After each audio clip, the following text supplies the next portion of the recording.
سرکار کو کہتے ہو الامان الامان الامان من فتنت زمان من جور زمان من شر شیطان. سائل بن کے سوال کرتے ہو بچا معافی، ایسے ہے نا، بچا شیطان کے شر سے. اب یہاں دو باتیں بڑی ہیں. ہمیں پہلی بات یہ ہے اگر وہ سوال کرنے والے کے سوال پر نہیں بچاتا تو اس دینے والے گھر سے نعوذ باللہ اس کا تعلق ہی نہیں.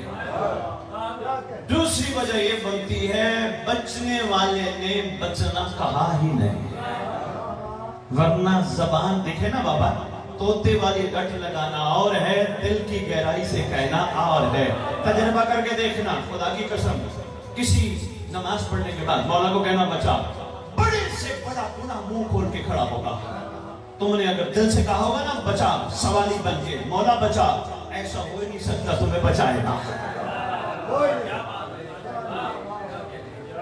توتے کی طرح ڈٹ کے تم کہو تو تمہارا اپنا مزاج ہے، تمہاری اپنی طبیعت ہے، دل سے کہو گے انشاءاللہ بچائے گا. اب جو میں نے بات کرنی تھی وہ یہ تھی، اگر تم نہ بچے پتہ کیا ہوگا؟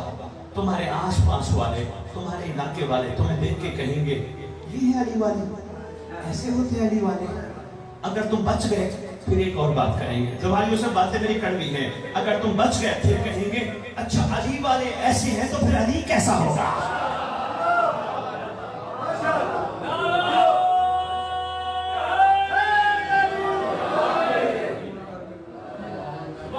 اگر علی والے ایسے ہیں، اگر علی والوں کا مزاج ایسا ہے تو پھر یہ علی کیسے ہوگے؟